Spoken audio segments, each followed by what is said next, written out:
Le village de Zewani était un lieu de rire, de chaleur et d'harmonie. Ses habitants menaient des vies simples mais épanouissantes, entourés de champs dorés, de rivières sinueuses et des chants d'oiseaux qui emplissaient l'air chaque matin.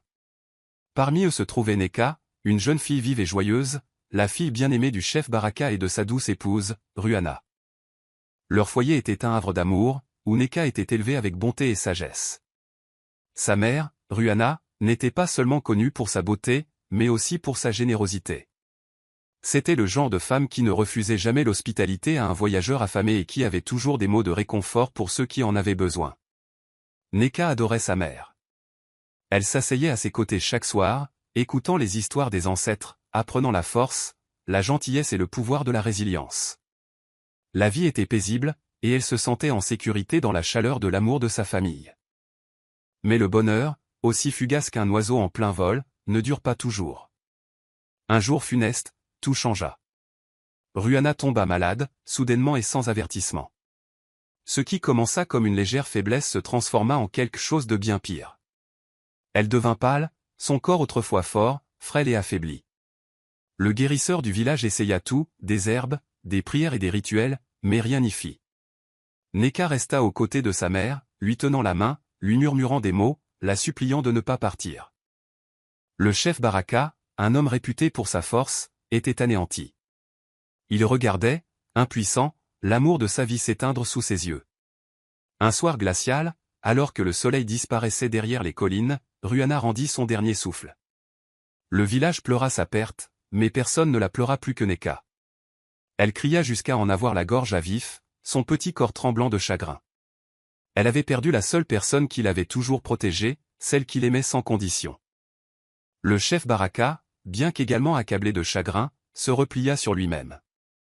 Il parlait à peine, sa présence autrefois puissante désormais éclipsée par la douleur. Mais Neka était trop jeune pour comprendre la vérité, la mort de sa mère n'était pas naturelle. Ce n'était ni l'œuvre du destin ni de la malchance. Quelque part dans l'ombre, quelqu'un attendait ce moment, quelqu'un qui désirait depuis longtemps prendre la place de Ruhana. Mais Neka, encore noyée dans son chagrin, ne vit pas le danger qui la guettait. Les saisons passèrent, et la douleur de la perte de Ruhana pesait toujours lourdement sur le cœur du chef Baraka. Le chef autrefois fort et intrépide de Zewani marchait désormais avec une tristesse silencieuse, les épaules voûtées comme s'il portait un fardeau invisible. Il aimait sa fille, Neka, mais il luttait pour combler le vide laissé par l'absence de sa femme. La maison, autrefois remplie de rire et de chaleur, semblait maintenant froide et sans vie. Les anciens du village le remarquèrent et commencèrent à chuchoter entre eux. Un foyer sans la touche d'une femme ne peut tenir bon, disait-il. Le chef Baraka a besoin d'une épouse, et Neka a besoin d'une mère. Après de longues persuasions, Baraka finit par accepter. Il ne pouvait supporter de voir sa fille grandir sans les conseils d'une mère, et il se remaria. Samira venait d'un village voisin. C'était une veuve, à la parole facile, et elle avait un charme qui lui gagna aisément la faveur de beaucoup. Au début, elle parut gentille, parlant doucement à Neka, l'appelant « ma fille » et lui offrant des fruits sucrés. Elle souriait devant les villageois, faisant croire à tous qu'elle était l'épouse et la belle-mère parfaite. Le chef Baraka, désespéré de ramener la paix dans son foyer, se convainquit que Samira était une bénédiction. Mais Neka sentit quelque chose de différent. Il y avait une froideur dans les yeux de Samira, quelque chose qui la mettait mal à l'aise. Au début, elle l'ignora, se disant qu'elle imaginait des choses. Mais avec le temps, la gentillesse de Samira commença à s'estomper. Cela commença par de petites choses. Les mots doux devinrent tranchants. Les mains douces devinrent rudes. Les vêtements préférés de Neka commencèrent à disparaître. Ses plats favoris ne furent plus servis. Samira ne l'appela plus « ma fille ». Au lieu de cela, elle la regardait avec irritation, comme si Neka n'était rien de plus qu'un fardeau. Puis, Samira commença à murmurer à l'oreille du chef Baraka. « Ta fille est gâtée, disait-elle. Elle ne te respecte pas. Elle est ingrate. » Au début, Baraka rejeta ces paroles. Il aimait Neka et savait qu'elle était une bonne fille. Mais Samira était patiente. Elle empoisonna son esprit petit à petit, semant des graines de doute, transformant chaque petite erreur de Neka en quelque chose de plus grand. Quand Neka laissa tomber une assiette, Samira soupira bruyamment. « Regarde là, Baraka. Elle ne se soucie pas de ta maison. » Quand Neka hésita avant de répondre à une question, Samira secoua la tête. Elle ne respecte pas ton autorité. Lentement, le père qui tenait autrefois Neka si près de lui commença à s'éloigner. Il devint plus strict, sa voix plus dure. Neka ne comprenait pas pourquoi. L'amour qu'elle sentait autrefois de sa part s'évanouissait, remplacé par la froideur. Et Samira observait depuis l'ombre, satisfaite. Elle avait pris le contrôle de la maison. Elle avait la confiance du chef Baraka. Et bientôt, elle aurait tout le reste. Neka, la petite fille qu'elle méprisait, n'était qu'un obstacle qu'elle prévoyait de supprimer complètement. Dès l'instant où Samira assura sa place de maîtresse de maison, tout changea pour Neka. Le foyer qui était autrefois rempli de chaleur et d'amour était devenu une prison. Les murs qui avaient autrefois résonné de ses rires ne portaient plus que ses larmes silencieuses. Samira prit le contrôle de tout. Elle décidait de la nourriture, de qui entrait et sortait de la maison, et surtout, de la manière dont Neka était traité. Elle fut prudente, agissant lentement au début, s'assurant que le chef Baraka ne voit jamais toute l'étendue de sa cruauté. Au lieu de cela, elle travaillait son esprit, lui murmurant du poison à l'oreille jour après jour. « Elle ne te respecte pas, mon amour », disait Samira avec un soupir, secouant la tête comme si elle était déçue. Elle refuse d'écouter. Elle n'apprécie pas tout ce que tu lui as donné. Au début, le chef Baraka hésita. Neka avait toujours été sa fille chérie, mais Samira était persistante, nourrissant ses doutes comme du bois sur un feu. Un soir, alors que Neka renversa accidentellement une tasse d'eau pendant le dîner, Samira halta de façon théâtrale. « Tu vois, dit-elle en secouant la tête. Elle est négligente. Si elle ne peut pas respecter la maison que son père a bâtie, comment deviendra-t-elle jamais une femme de bien ?» Le visage de Baraka s'assombrit. Il gronda Neka durement, ce qu'il n'avait jamais fait auparavant. Neka, confuse et blessée, leva les yeux vers lui, suppliante. « Baba, c'était une erreur, murmura-t-elle. Mais Samira posa une main douce sur son bras, feignant la gentillesse. « Elle a besoin de discipline, mon amour, dit-elle doucement. Si elle n'apprend pas maintenant, elle deviendra une honte. » Cette nuit-là marqua le début du cauchemar de Neka. Ses beaux vêtements, autrefois brodés de motifs délicats par sa mère, lui furent retirés et remplacés par de vieux haillons. Le lit doux et chaud dans lequel elle avait toujours dormi fut enlevé de sa chambre. À la place, elle fut forcée de dormir sur une fine natte dans un coin de la cuisine. Ses journées se remplirent de travaux sans fin. Du lever au coucher du soleil, elle frottait les sols, lavait les vêtements et transportait de lourdes marmites d'eau depuis le puits du village. Si elle travaillait trop lentement, Samira la cinglait de paroles dures. « Tu n'es pas une princesse dans cette maison, » ricanait-elle. « Tu n'es rien. » Les serviteurs, qui traitaient autrefois Neka avec respect, la regardaient maintenant avec pitié, mais n'osaient pas intervenir. Ils craignaient la colère de Samira. Même le chef Baraka, qui avait autrefois soulevé Neka sur ses épaules et l'avait appelée sa petite reine, semblait aveugle à sa souffrance. Il lui parlait à peine, la regardait à peine. La chaleur dans ses yeux avait disparu, remplacée par l'indifférence. Un soir, après une journée de corvées épuisantes, Neka s'assit dans le coin de la cuisine, serrant ses genoux contre sa poitrine. Ses mains étaient couvertes d'ampoules à force de frotter, son dos lui faisait mal à force de porter de lourdes charges, et son cœur était plus lourd que jamais. Elle fixa la lampe qui brûlait faiblement, des larmes coulant silencieusement sur ses joues. Elle voulait crier. Elle voulait demander, pourquoi ? Pourquoi son père avait-il permis que cela arrive ? Pourquoi Samira la détestait-elle autant ? Que avait-elle fait pour mériter cela ? Mais il n'y avait pas de réponse, seulement le silence froid et vide de la nuit. Alors qu'elle fermait les yeux, l'épuisement l'entraînant dans un sommeil agité, une pensée brûlait dans son esprit. Elle survivrait. Quoi que Samira fasse, peu importe combien elle souffrirait, elle endurerait. Car au fond d'elle, Neka savait qu'un jour, le destin tournerait, et quand il le ferait, elle serait prête. Les années passèrent comme une tempête lente et sans fin, et Neka endura tout. Elle n'était plus la jeune fille fragile qui pleurait autrefois jusqu'à s'endormir. Elle était devenue une jeune femme forte, son esprit endurci par la souffrance, ses mains rêches par le labeur, mais son cœur portait toujours le feu de la résilience. Elle avait appris à survivre dans sa propre maison, comme une simple servante, ignorée par son père et traitée comme une moins que rien par Samira. Mais elle n'oublia jamais qui elle était, la fille du chef Baraka, l'héritière légitime de son nom et de son héritage. Cependant, le destin n'en avait pas fini de la mettre à l'épreuve. Un matin, la maison qui avait autrefois appartenu à sa mère fut remplie d'un silence étrange. Les bruits habituels des serviteurs s'affairant, l'odeur du porridge du matin et les rires des villageois en visite manquaient. À la place, des chuchotements emplissaient l'air, lourds d'inquiétude. Le chef Baraka était tombé malade. Au début, Nneka osa espérer. Peut-être que cela ramènerait son père à elle. Peut-être que, dans sa faiblesse, il verrait la vérité, qu'elle était sa fille, que Samira avait perverti son cœur avec ses mensonges. Elle se précipita à son chevet, mais Samira était déjà là, jouant le rôle de l'épouse dévouée. « Tu n'as rien à faire ici », siffla Samira à voix basse quand personne ne regardait. Nneka ravala sa douleur. Elle s'assit près de la porte, observant son père, attendant qu'il l'appelle par son nom, qu'il lui tende la main, qu'il lui dise qu'il l'aimait encore. Mais il était faible, ses yeux s'ouvrant à peine, sa voix n'étant qu'un murmure. Les jours se transformèrent en semaines, et son état empira.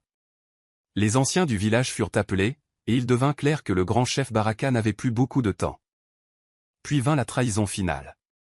Un soir, alors que Nneka essayait d'apporter de l'eau chaude à son père, elle entendit des voix étouffées venant de la chambre du chef. Jetant un coup d'œil par la porte entr'ouverte, son cœur battit la chamade en voyant Samira parler avec les anciens du village. Elle tenait un rouleau dans ses mains, sa voix empreinte d'une fausse tristesse. « Le dernier souhait de mon mari, dit-elle, était d'assurer la sécurité de sa maison. En tant que femme, je ne peux pas diriger, mais je garderai sa fortune en sécurité jusqu'à ce que le moment soit venu. » Les anciens hochèrent la tête solennellement, faisant confiance à ses paroles. Ils ne virent pas le sceau contrefait, la tromperie écrite à l'encre. Le sang de Nneka se glaça. Quelques jours plus tard, le chef Baraka rendit son dernier souffle. Le village le pleura. Mais pour Nneka, le deuil n'était pas la seule chose qui remplissait son cœur. C'était la trahison. Quand le moment vint pour elle de réclamer ce qui lui revenait de droit, Samira porta le coup de grâce. « Ce n'est plus ta maison, dit-elle froidement. Tout m'appartient maintenant. » Nneka fut chassée, laissée avec rien d'autre que les vêtements qu'elle portait. Alors qu'elle titubait dans les rues poussiéreuses, la maison qui avait été son sanctuaire s'estompa derrière elle. La fille du chef Baraka, l'héritière légitime de Zewani, avait été réduite à n'être qu'une mendiante. La route loin de Zewani était longue et impitoyable. À chaque pas, Nneka sentait le poids de la trahison peser sur elle. L'endroit qui avait été sa maison n'était plus qu'un lointain souvenir, un rappel cruel de tout ce qu'elle avait perdu. Elle n'avait ni nourriture, ni argent, ni nulle part où aller. Les gens qu'elle avait connus lui tournaient le dos, craignant la colère de Samira. La fière fille du chef Baraka n'était plus qu'une vagabonde, avec pour seule volonté de survivre pour ne pas s'effondrer. Les jours se transformèrent en semaines alors qu'elle marchait de village en village, cherchant du travail, un abri ou même une âme charitable qui lui offrirait de la nourriture. Mais la gentillesse était rare, et le monde était dur pour ceux qui n'avaient pas de pouvoir. Elle dormait sous les arbres, buvait aux rivières et endurait les nuits froides avec pour seule compagnie les étoiles. La faim la rongeait, mais elle refusait de céder. Si la vie lui avait tout volé, elle le reprendrait, un jour. C'est aux abords d'une terre lointaine, dans l'humble village d'Isoba, que le destin lui montra enfin sa miséricorde. Épuisée et affaiblie par des jours de voyage, Nneka entra en titubant sur la place du marché, espérant trouver quelque chose à manger. Mais avant qu'elle ne puisse faire un pas de plus, l'obscurité voila sa vision, et elle s'effondra sur le sol. Quand elle se réveilla, elle se trouva dans une petite hutte, l'odeur des herbes emplissant l'air. Une voix douce l'appela, « Tu es réveillé, mon enfant. » Nneka tourna la tête et vit une vieille femme assise à côté d'elle, remuant un bol de porridge chaud. Son visage était ridé de sagesse, et ses yeux contenaient une bonté que Nneka n'avait pas vue depuis des années. « Je suis Mama Tambo, » dit la femme en tendant le bol à Nneka. « Mange.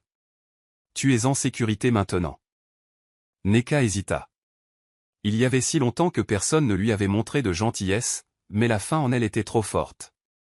Elle prit le bol avec des mains tremblantes et mangea en silence, des larmes coulant sur ses joues. Mama Tambo la regarda avec compréhension. « Je vois le feu dans tes yeux, mon enfant, » dit-elle. « Tu as été brisé, mais tu n'es pas vaincu. » Au cours des jours suivants, Mama Tambo soigna Nneka pour qu'elle retrouve la santé. Mais elle fit plus que cela. Elle lui donna quelque chose que Nneka avait oublié depuis longtemps, un but. Voyant l'intelligence et la force de Nneka, Mama Tambo la prit sous son aile, lui enseignant l'art ancien de la guérison. Ce monde ne favorise pas les faibles, dit un jour Mama Tambo en mélangeant des herbes. Mais la connaissance, mon enfant, est une arme, et je t'apprendrai à la manier. Nneka écouta, absorbant chaque mot, chaque compétence. Elle apprit les secrets des plantes médicinales, comment soigner les blessures et guérir les malades. Mais Mama Tambo ne s'arrêta pas là. Elle enseigna à Nneka les voies du commerce, comment négocier, comment construire quelque chose à partir de rien. Tu n'es pas seulement une guérisseuse, dit Mama Tambo. Tu es une survivante. Pour la première fois depuis des années, Nneka sentit l'espoir. Elle n'était plus une jeune fille perdue et brisée. Elle était une femme avec un avenir, une femme qui reprendrait tout ce qui lui avait été volé. Et un jour, quand le moment serait venu, elle retournerait à Zewane, non pas comme une mendiante, mais comme une force que personne, pas même Samira, ne pourrait jamais vaincre. Nneka travailla plus dur qu'elle ne l'avait jamais fait. Sous la direction de Mama Tambo, elle maîtrisa l'art de la guérison, mais elle apprit aussi quelque chose d'encore plus puissant, l'art du commerce. Elle observa comment les marchands du village troquaient, comment les commerçants de terres lointaines apportaient leurs marchandises, et comment la richesse était créée, et non simplement héritée. Un jour, alors qu'elle cueillait des herbes sur la place du marché, elle remarqua un marchand qui peinait à trouver un acheteur pour une épice rare. Les habitants d'Isoba ne connaissaient pas son usage, et personne n'osait prendre le risque de l'acheter. Nneka, cependant, avait appris les propriétés médicinales de l'épice grâce à Mama Tambo. Elle s'avança et conclut avec assurance un marché, achetant l'épice à bas prix et la revendant à un riche guérisseur d'un autre village pour le double du montant. Ce fut le moment où Nneka réalisa son potentiel. Elle commença modestement, utilisant ses connaissances pour commercer des herbes rares, des racines curatives et des épices exotiques. Mama Tambo la présenta à des voyageurs qui apportaient des tissus précieux, et Nneka se lança rapidement dans la vente de soie fine et de broderie. Elle avait un œil aiguisé pour la qualité, et un esprit encore plus vif pour la négociation. Bientôt, les commerçants commencèrent à la rechercher, désireux de faire affaire avec la jeune femme qui semblait transformer en or tout ce qu'elle touchait. Son succès ne passa pas inaperçu. Un jour, un homme grand et bien habillé arriva à son étal, l'observant attentivement alors qu'elle concluait avec expertise un marché avec un marchand étranger. Une fois la transaction terminée, il s'approcha d'elle avec un sourire. « Vous avez un don rare, dit-il, la façon dont vous négociez, la façon dont vous voyez de la valeur là où les autres n'en voient pas. Ce n'est pas quelque chose d'inné. C'est quelque chose que possèdent les grands leaders. » Il s'appelait Malik, l'un des plus riches marchands du pays. Il avait voyagé à travers de nombreux villages, commerçant des épices, des tissus et des bijoux. Il avait vu de nombreux commerçants, mais aucun d'aussi perspicace que Nneka. Il lui offrit un partenariat qui changerait sa vie à jamais. Avec les relations de Malik et l'intelligence de Nneka, ils bâtirent un vaste empire commercial. En quelques années, elle n'était plus seulement une marchande, elle était une légende. Les gens chuchotaient son nom avec admiration et respect. Elle possédait des entrepôts remplis des plus belles marchandises, et son influence s'étendait au-delà d'Isoba. Elle devint l'une des femmes les plus riches du pays, crainte et admirée de beaucoup.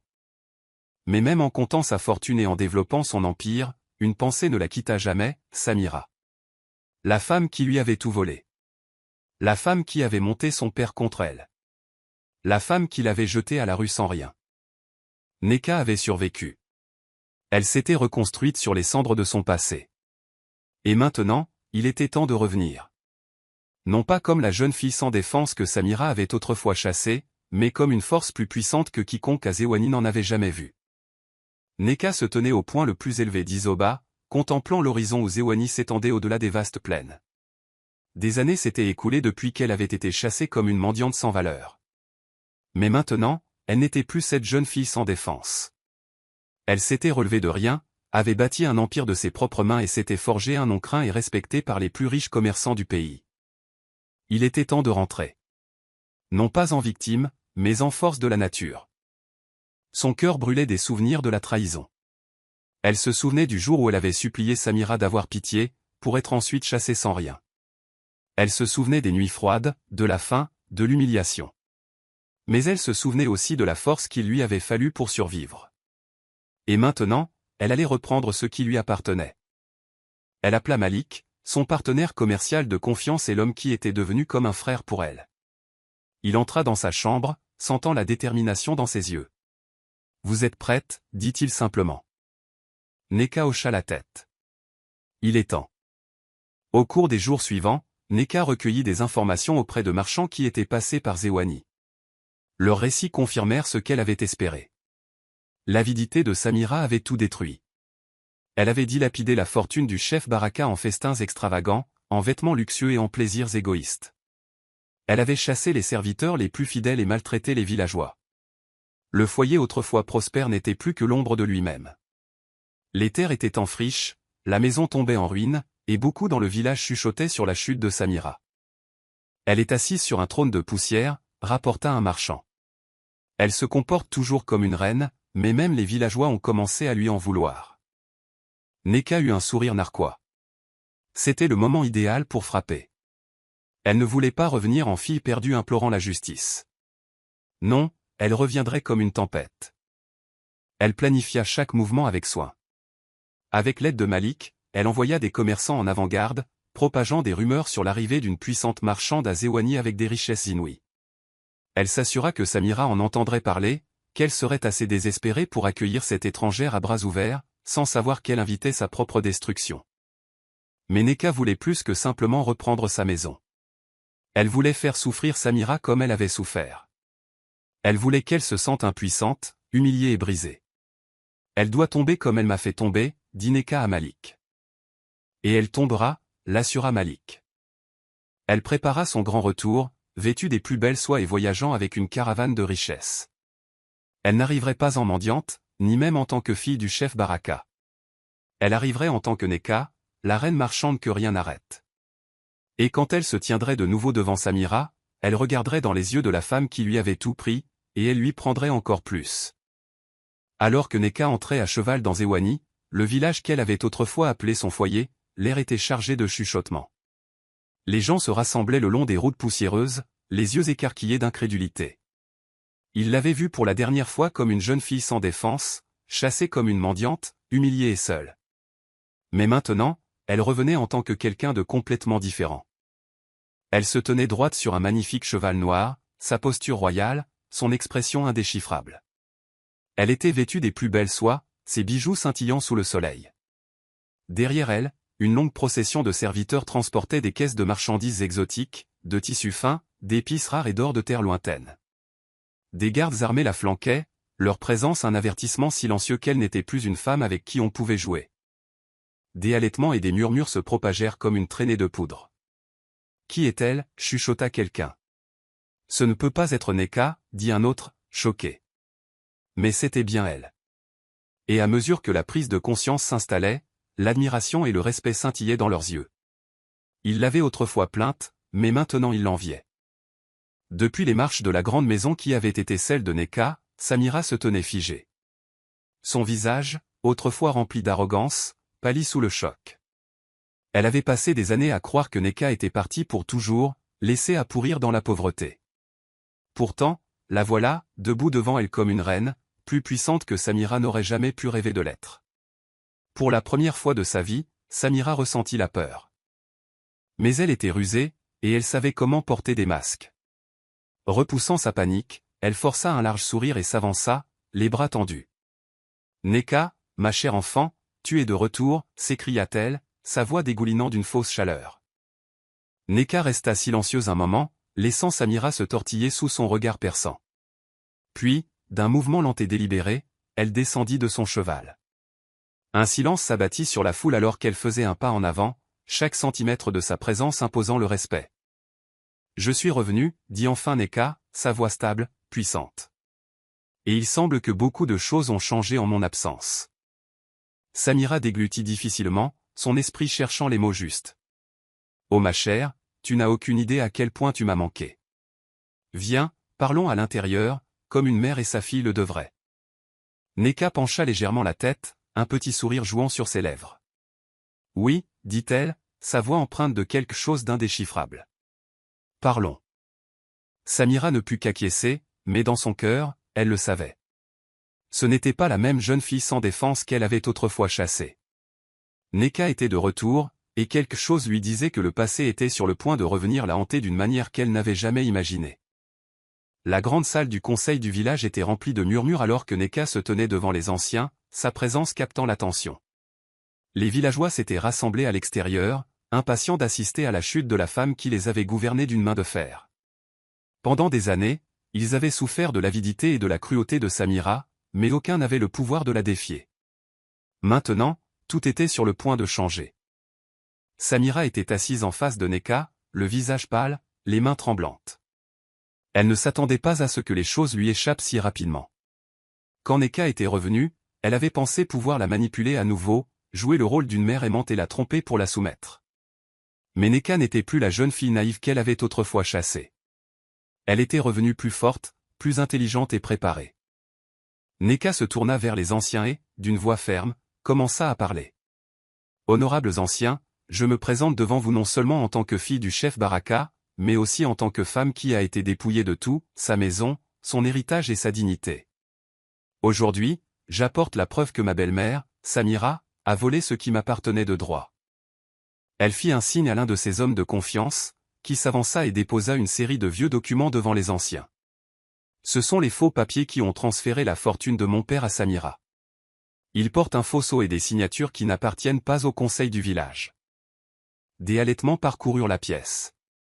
L'un des anciens, un homme au visage sévère nommé Ancien Juma, prit les documents et les examina attentivement. Son expression s'assombrit. « Ces sceaux. Ce sont en effet des faux, murmura-t-il. Neka continua, sa voix inébranlable. « Ce n'est pas tout. Beaucoup d'entre vous ont souffert sous le règne de Samira. Vous avez été injustement taxés, vos terres prises, vos voix réduites au silence. Aujourd'hui, je vous le demande, combien d'entre vous ont été maltraités par cette femme ?» Un lourd silence s'installa. Puis, un par un, les villageois commencèrent à s'avancer. Un homme âgé, les mains tremblantes, parla le premier. « Elle a pris ma ferme et m'a forcé à y travailler, comme si j'étais un simple serviteur. » Une jeune veuve suivit. « Elle m'a fait payer le double du prix du marché pour le grain pendant qu'elle festoyait dans le luxe. » D'autres voix se joignirent. Hommes, femmes, même des enfants. Ils racontèrent comment Samira avait abusé de son pouvoir, comment elle avait transformé le foyer autrefois prospère du chef Baraka en un lieu de peur et de souffrance. Le visage de Samira devint rouge de rage. « Mensonge, tout cela n'est que mensonge, » cria-t-elle en se levant. « Vous ne pouvez pas me prendre ma fortune. Je suis la propriétaire légitime de cette maison. » L'ancien Juma leva la main, la faisant taire. Il se tourna vers les autres anciens et hocha la tête. La vérité est claire. Le règne de Samira a été injuste. Sa corruption a souillé ce village pendant trop longtemps. Selon les lois de Zewani, elle doit être dépouillée de toute autorité, et la fortune du chef Baraka sera restituée à son héritière légitime, Neka. Un rugissement d'approbation éclata dans la foule. Neka resta calme, mais à l'intérieur, son cœur battait la chamade de la victoire. Elle l'avait fait. Elle avait repris ce qui lui avait été volé. Samira recula en titubant, les yeux écarquillés d'incrédulité. Les gens qu'elle avait autrefois traités comme de la saleté la regardaient maintenant avec dégoût. Son pouvoir, sa richesse, sa réputation. Tout était parti. Pour la première fois, elle ressentit le poids d'une véritable humiliation. Et Neka, debout, grande et inébranlable, savait que ce n'était que le début de la chute de Samira. Samira se tenait figée à l'entrée du grand domaine qui lui avait appartenu. Les mêmes portes qu'elle franchissait avec fierté se refermaient maintenant derrière elle, l'excluant à jamais. Ses beaux vêtements de soie étaient déchirés, ses bijoux lui avaient été arrachés, et le poids de sa chute écrasait ses épaules. Les mêmes serviteurs qu'elle commandait autrefois avec cruauté lui tournaient maintenant le dos. Les villageois, qui se tairaient autrefois sous son règne, la regardaient maintenant avec des yeux froids, chuchotant entre eux. Elle se tourna vers Neka, tombant à genoux de désespoir. « S'il te plaît, ma fille, supplia-t-elle, la voix tremblante. J'ai été aveuglée par l'avidité. J'ai fait des erreurs, mais je suis toujours ta mère. » Ses yeux cherchaient le moindre signe de pitié, mais Neka resta impassible. « Tu n'as jamais été ma mère, » dit Neka, sa voix ferme mais posée. « Une mère nourrit, protège et aime. Tu m'as tout pris, ma maison, mon héritage, ma dignité. Quand je suppliais ta gentillesse, tu m'as repoussé. Maintenant, le même sort s'abat sur toi. des larmes coulèrent sur le visage de Samira alors qu'elle regardait autour d'elle, espérant que quelqu'un aurait pitié d'elle. Mais les villageois restèrent sur leur position, se souvenant des années de souffrance sous son règne. L'homme âgé dont elle avait volé la ferme, les veuves qu'elle avait surtaxées, les serviteurs qu'elle avait maltraités. Tous assistaient maintenant à sa chute sans sympathie. Le désespoir s'empara d'elle alors qu'elle se tournait vers l'ancien Juma. « S'il vous plaît, ancien, vous devez m'aider. Je n'ai nulle part où aller. » Le vieil homme secoua la tête. « Tu avais une maison, Samira. Tu avais le pouvoir, la richesse et le respect. Mais tu les as utilisés pour la cruauté. Les esprits de la justice ont parlé, et ton sort est scellé. Ce village ne te doit rien. » Samira laissa échapper un sanglot brisé en réalisant qu'il n'y avait aucune échappatoire à la punition qu'elle s'était infligée.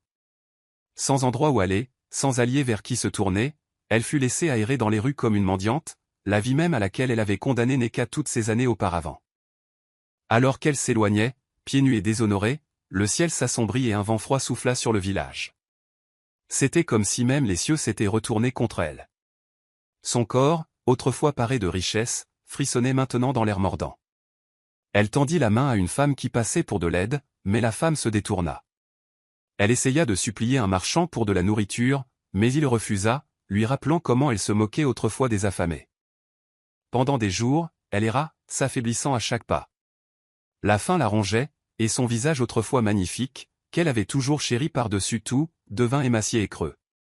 Finalement, elle s'évanouit dans les ombres du monde, oubliée et mal aimée, tout comme elle avait fait sentir les autres. Neka, debout sur le balcon de la maison restaurée de son père, regarda Samira disparaître au loin. Justice avait été rendue. Alors que Neka se tenait dans la grande cour du domaine de son père, elle sentit le poids de son voyage s'abattre sur ses épaules. Les richesses qu'elle avait reconquises, le pouvoir qu'elle détenait maintenant, rien de tout cela ne se comparait à la victoire plus profonde qu'elle avait remportée. Elle n'était plus seulement la fille du chef Baraka, elle était Neka, une femme qui s'était relevée de rien, et maintenant elle avait un but plus grand que la richesse. Le village de Zewani avait souffert de l'avidité de Samira pendant des années. Les récoltes avaient dépéri sous de lourdes taxes, les familles avaient lutté pour survivre, et l'espoir avait presque disparu. Neka avait été une jeune fille sans défense, chassée sans rien, mais maintenant elle avait le pouvoir de tout changer. Le lendemain matin, elle convoqua une réunion du village sur la place centrale. Les gens vinrent en grand nombre, curieux et pleins d'espoir. Ils ne voyaient pas seulement une riche marchande, mais une dirigeante, une femme qui avait enduré la souffrance et s'en était relevée. « Mon peuple », leur adressa-t-elle, sa voix portant force et chaleur. Pendant trop longtemps, ce village a souffert. La richesse qui appartenait autrefois à nous tous a été volée et utilisée pour l'égoïsme. Mais aujourd'hui, nous recommençons. Un murmure d'excitation se propagea dans la foule alors que Neka annonçait ses plans. Elle jura de reconstruire Zewani, non seulement avec de l'or, mais avec des opportunités. Elle ouvrirait des écoles pour qu'aucun enfant ne grandisse sans savoir.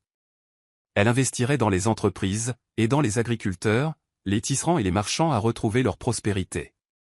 Elle restaurerait la place du marché du village, faisant de Zewani un centre de commerce une fois de plus.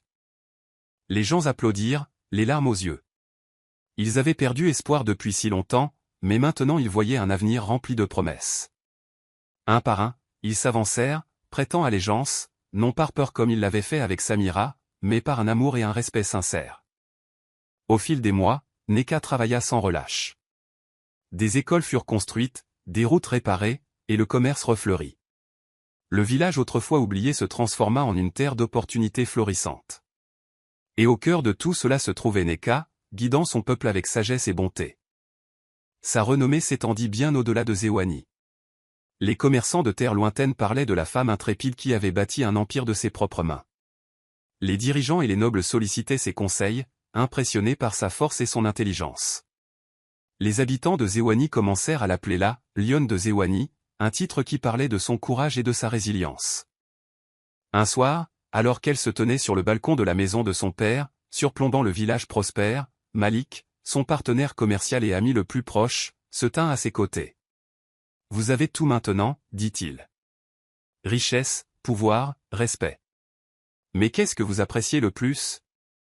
Neka sourit en regardant les enfants rire sur la place du marché, les agriculteurs déchargeant des paniers de produits frais, les marchands saluant les voyageurs avec chaleur. Ce n'est pas l'or ou le pouvoir, dit-elle doucement.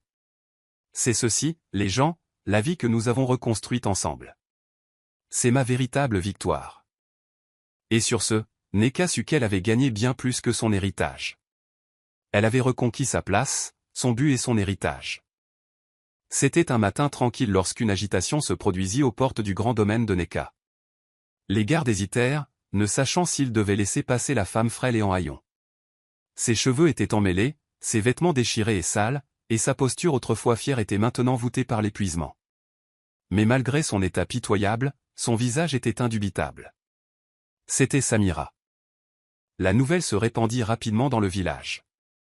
Les gens se rassemblèrent en chuchotant, observant la femme qui les avait autrefois gouvernés avec cruauté se tenir maintenant devant Neka, faible et désespérée.